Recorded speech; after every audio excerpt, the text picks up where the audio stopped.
Alright, so forget Hercules, forget Achilles. Today we're talking about the original hero of all heroes, the one, the only, Gilgamesh. Yep, long before Marvel or DC, this Sumerian king was out there fighting monsters, ticking off gods, and generally being way too extra for the ancient world. His story was so epic that they literally named it the Epic of Gilgamesh. Classic, right? So, here's the deal. Gilgamesh wasn't just some random dude. He was the king of Uruk, one of the biggest cities in ancient Mesopotamia, and oh yeah, 2/3 god. Don't ask me how that math works, but it apparently did back then. His dad was a human king, and his mom, the goddess Ninsun, made sure her boy was, well, a bit special. Sounds like the perfect king, right? Well, not exactly. Gilgamesh was basically that high school jock who's strong, popular, and knows it. He spent most of his time bullying his people, demanding outrageous things, and treating his kingdom like his personal playground. The gods, watching all this unfold, were like, yeah, we can't let this guy keep doing his thing. So they decide to create a wild man named Enkidu to, I don't know, teach Gilgamesh a lesson. Enkidu's out there living his best life in the wilderness, running with animals, not bothering anybody. But spoiler alert, Enkidu wasn't going to stay a wild man for long.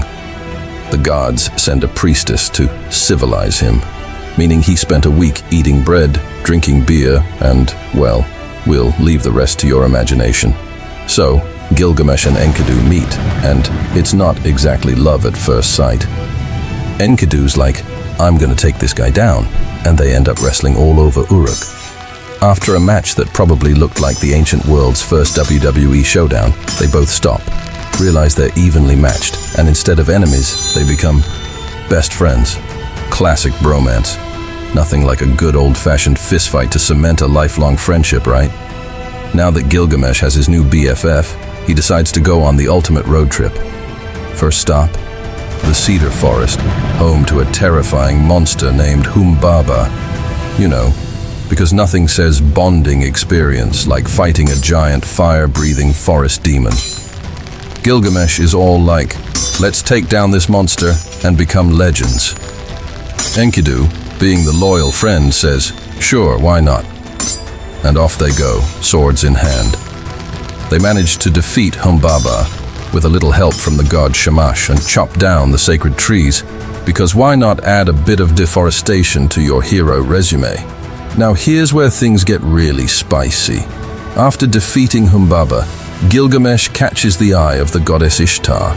She's like, hey, you're strong, handsome, and probably 2/3 god, marry me. And Gilgamesh? He says no, straight up rejects her. Pro tip, if a powerful goddess asks for your hand in marriage, maybe don't humiliate her in front of everyone. But Gilgamesh? He's not about that life. He insults her, brings up her past relationships. It's brutal. Ishtar, predictably, does not take this well. She goes straight to her dad, the god Anu, and asks for the bull of heaven to punish Gilgamesh. This divine bull starts rampaging through Uruk, killing people left and right. But Gilgamesh and Enkidu manage to kill the bull too. Another victory, right? Not quite. The gods are pretty ticked off by now. Killing Humbaba was one thing, but killing the bull of heaven, that's crossing the line. So, as punishment, the gods decide that Enkidu has to die. Gilgamesh's best friend, his literal partner in crime, falls ill and dies. And this absolutely devastates Gilgamesh. Suddenly, the king who thought he was invincible is faced with the reality of death, and he does not handle it well. Now here's where Gilgamesh takes a hard turn into existential crisis mode. Desperate to escape death, he goes on a quest for immortality.